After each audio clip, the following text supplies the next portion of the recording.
Crime Story, les rendez-vous d'Alfred Hitchcock, racontés par Serge Sauvion. Et aujourd'hui, Serge Sauvion va vous raconter Bienvenue étranger d'Elijah Ellis.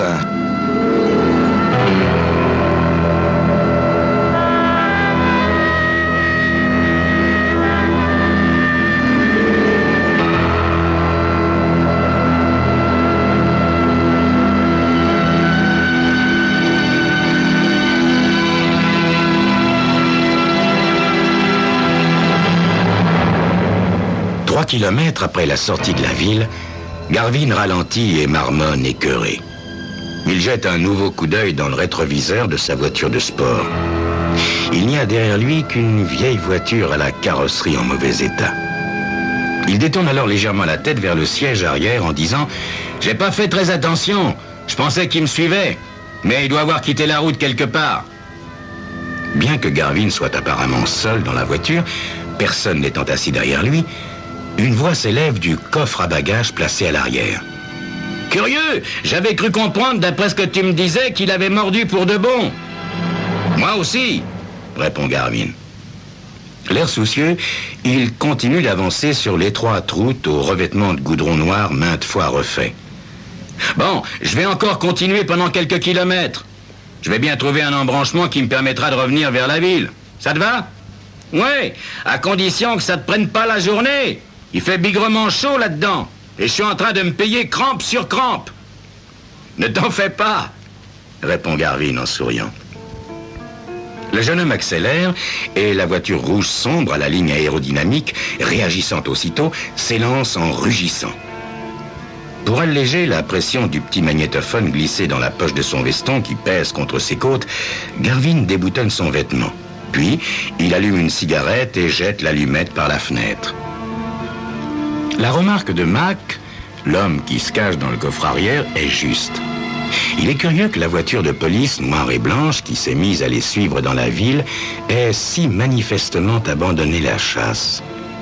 Ça ne concorde pas du tout avec les sacro-saintes habitudes des représentants de la loi de Gettysburg. D'ordinaire, quand ils trouvent une poire, ils ne lâchent pas prise si facilement. Garvin et Mac ont lu toutes sortes de témoignages à ce sujet. Un curieux racket s'évite à Gettysburg qui peut prendre différentes formes. Ainsi, les feux de signalisation dans le centre de la minuscule bourgade sont soigneusement cachés derrière un poteau hérissé de panneaux.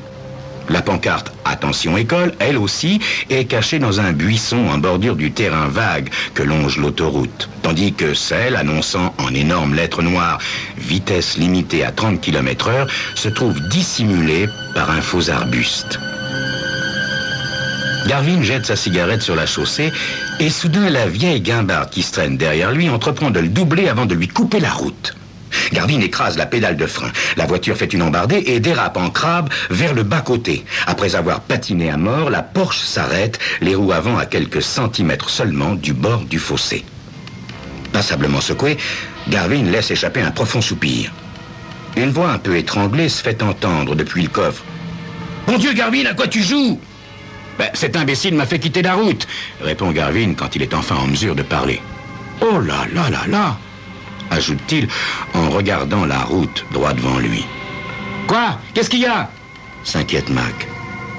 La vieille guimbarde également s'est arrêtée à quelques mètres devant et l'un de ses deux occupants s'en extrait lentement. Le soleil de l'après-midi étincelle sur l'insigne argenté épinglé sur sa chemise bleu marine. Tandis qu'il s'avance d'un pas tranquille et assuré vers la voiture de sport, Garvin tapote le magnétophone dans la poche de son veston et murmure à l'adresse de Mac « Il se peut que ça ait mordu, après tout !» L'homme s'approche sans hâte et se penche pour examiner avec attention la plaque minéralogique étrangère à l'état accrochée au pare-choc avant. Sans plus hésiter, Garvin l'apostrophe. « Dites donc, vous, à quoi vous jouez, là? Vous avez failli m'envoyer dans le fossé. »« À quoi je joue? C'est plutôt à moi de vous le demander, à quoi vous jouez, vous ?» Il est grand et voûté. Un revolver de taille impressionnante pend le long de sa hanche droite. « On a l'air plutôt pressé, hein, mon vieux ?» Affectant de découvrir qu'il s'adresse à un homme en uniforme, Garvin proteste alors d'un ton respectueux. Non, détrompez-vous, monsieur l'agent. Je m'appelle Ashley, je suis l'agent de police du comté. L'homme dévisage Garvin de ses yeux gris pâles. Nous avons des règlements concernant l'excès de vitesse dans les limites de l'agglomération. Et moi, je les fais appliquer. Garvin cligne des paupières. L'agglomération? Mais nous en sommes loin. Gettysburg est à au moins 4 ou 5 kilomètres d'ici. Gettysburg, oui, répond Ashley. Il désigne de l'index une lointaine colline. Mais c'est cette butte là-bas qui marque les limites de l'agglomération. Nous avons, comme qui dirait, une petite ville très étendue. Je pourrais fermer les yeux, étant donné que vous n'êtes pas d'ici. Je pourrais aussi vous laisser filer avec un avertissement pour avoir grillé les feux en ville et ignorer plusieurs signaux. Mais en ce qui me concerne, je trouve inadmissible que l'on souille la voie publique. Que l'on souille la voie publique? Répète Garvin d'une voix qui fléchit. L'agent Ashley hoche lentement la tête. Eh oui, mon vieux. Je vous ai vu lancer votre cigarette sur la voie publique. Ainsi qu'une allumette, un mouchoir en papier, je ne sais quoi encore. Eh ben, commence Garvin, non sans admiration pour tant d'habileté. De quoi? Le coupe aussitôt Ashley d'un ton cassant. Menace à agent, hein? Ça va chercher loin, mon petit vieux. Mais je n'ai pas... Les agents de la voiture de patrouille en ville m'ont dit par radio que vous aviez une drôle de dégaine. Ils m'ont demandé à moi et à mon collègue de vous surveiller. C'est une chance que nous ayons pu vous prendre en flagrant délit, je le reconnais. Mais nous avons l'œil. Monsieur l'agent, je n'ai rien dit. Fermez votre gueule, mon vieux. Vas-y, Lem, démarre. Ajoute immédiatement Ashley en se tournant vers l'autre voiture. Je te suis, avec lui. Garvin voit le vieux taco partir devant eux sur la route dans un nuage de gaz d'échappement. Mais poussez-vous, mon vieux, lui intime Ashley. Je vais conduire. Non, un instant, proteste Garvin qui ajoute après une hésitation.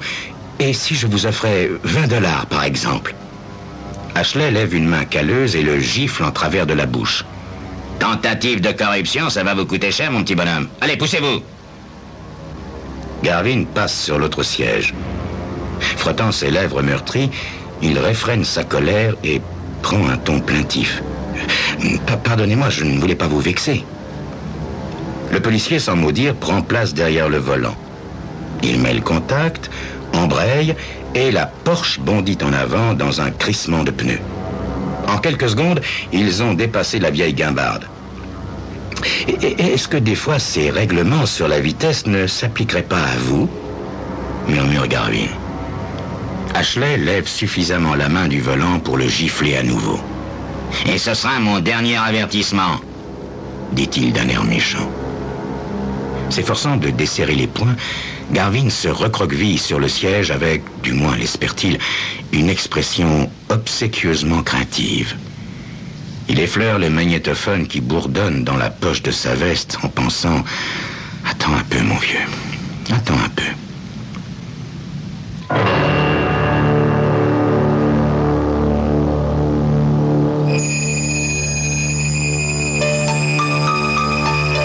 Garvin, quoi qu'il ait pu prévoir, semble s'être laissé piéger. Parviendra-t-il à se tirer de cette situation délicate? La réponse d'ici quelques instants.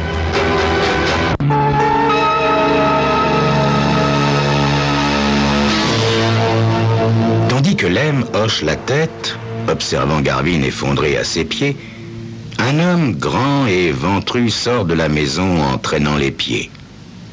Il fronce les sourcils en voyant Garvin. Ses yeux minuscules se portent vers la luxueuse voiture de sport et la plaque étrangère à l'état.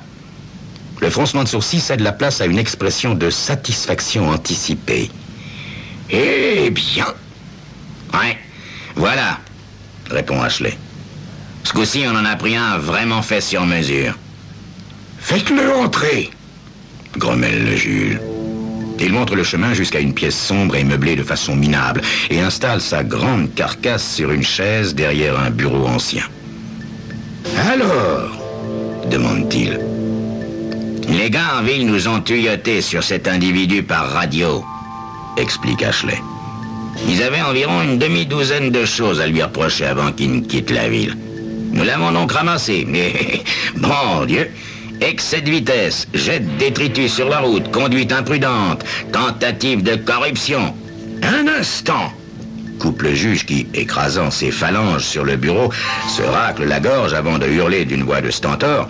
L'audience est ouverte. Poursuivez, agent.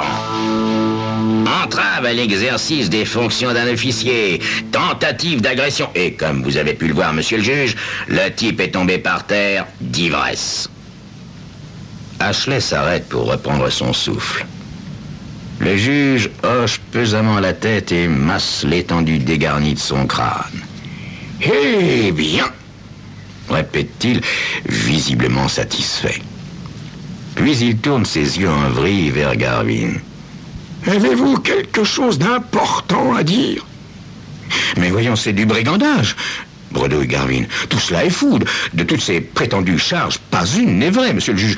J'ai entendu parler de cet endroit, mais je n'aurais jamais cru. » dit le juge en souriant. « Offense à la cour !»« Très bien, répond alors Garvin d'un air effrayé, levant une main en signe de dénégation. « D'accord, tout ce que vous voudrez. Combien ?» Tandis que le juge griffonne quelque chose sur un morceau de papier, Ashley et Lem l'observent, le souffle court. Garvin, lui, jette un bref coup d'œil vers la porte ouverte. Mac doit être juste là, dehors, à l'écoute. Quant au magnétophone dans sa poche, il doit avoir enregistré le moindre mot de cette instructive discussion. Garvin sourit intérieurement. « Bon, dit le juge finalement, j'estime que ça va chercher dans les 200 $. Les trois hommes regardent Garvin. Ce dernier frémit. « C'est... » commence-t-il. « C'est ça et pas autre chose, » grogne le juge. « 200 $ ou 200 jours de prison, à vous de choisir. » Garvin, qui sort son portefeuille, le laisse tomber volontairement sur le plancher. Comme il se baisse pour le ramasser, Ashley le devance. Le policier se redresse, le portefeuille dans les mains. Portefeuille qui contient une grosse liasse de billets. « Vous avez vu ça, juge ?» s'exclame-t-il. Le juge, tendant la main, se fait remettre le portefeuille et, à son tour, glisse un œil à l'intérieur. Puis, il s'éclaircit la gorge. « À la réflexion, monsieur, je crains que votre amende ne soit un petit peu plus élevée. Une ou deux choses m'ont échappé tout à l'heure. Alors, disons 300 $. 300 $? Proteste Garvin. Et vous vous en tirez bien, lui répond le juge. Lem, l'autre agent, intervient alors. Pourquoi on lui prendrait pas tout? Qu'est-ce qui s'y oppose? Ce type n'ira pas se plaindre. Qu'est-ce qu'il pourrait faire? Un silence. Puis le juge murmure. Je pense que voilà une observation bien pertinente, Lem. La coupe est pleine, et même plus que pleine, songe Garvin, tout en reculant vers la porte pour se mettre hors d'atteinte. Tirant le magnétophone de sa poche, il l'arrête avec un déclic, puis l'agite sous le nez des trois comparses. « Qu'est-ce que c'est que ça ?» s'étonne Lem. « Un gentil petit truc qui, voleur que vous êtes, va vous amener derrière les barreaux pour une très longue période, » répond Garvin d'un ton sec. Ashley bégaye. « Vous ne pouvez pas !»« Oh que si, je le peux, mon vieux !» lui dit Garvin. « Chaque mot que vous avez prononcé, bande d'escrocs, est enregistré là. Toutes les charges montées de toutes pièces, et plus particulièrement cette dernière idée de me prendre tout mon argent. Pas vrai, juge ?» Le visage gras du juge est luisant de sueur. « Qui êtes-vous » demande-t-il. « Lancez-moi ce portefeuille, vite !» répond simplement Garvin. Le juge s'exécute et Garvin lui montre alors une carte d'aspect officiel. « Bureau criminel d'État », dit-il laconiquement. « Satisfait ?»« Mon Dieu !» s'exclame Lem, le souffle court, tandis que Ashley, pour sa part, semble sur le point de s'évanouir. Le juge ouvre et referme la bouche comme un poisson hors de l'eau et finit par demander « Eh bien, est-ce que nous ne pourrions pas nous entendre ?»« Qu'est-ce que vous voulez dire par là ?» demande Garvin.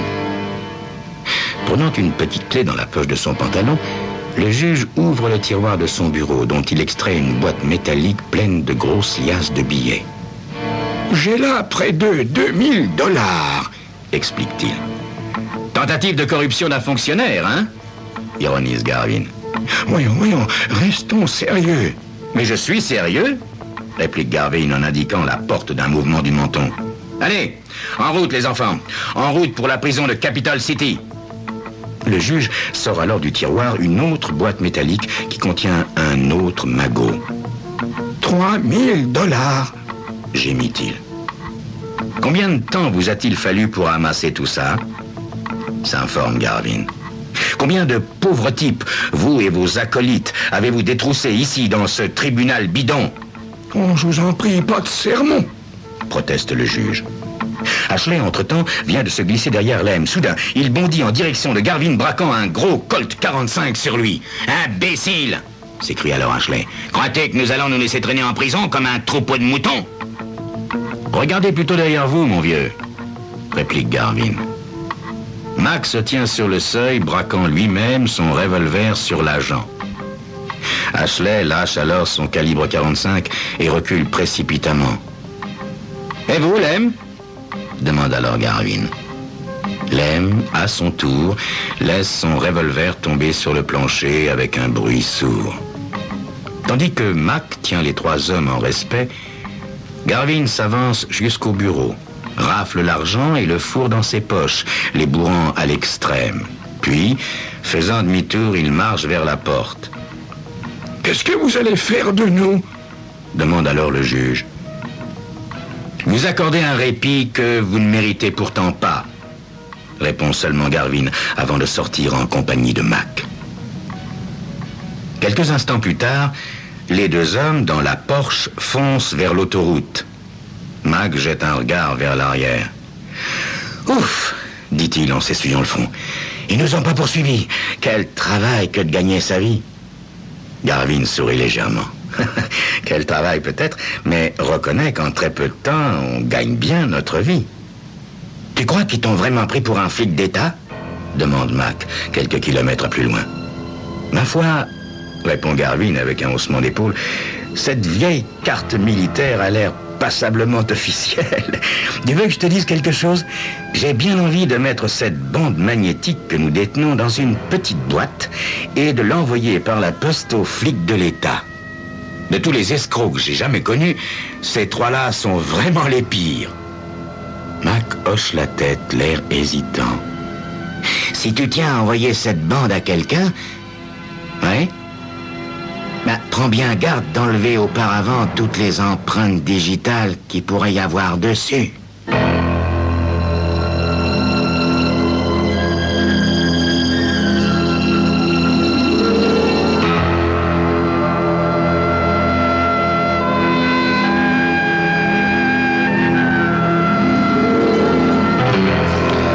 C'était Crime Story sur Europe 1, les rendez-vous d'Alfred Hitchcock, racontés par Serge Sauvion. Et aujourd'hui donc, d'Elijah Ellis, Bienvenue étranger.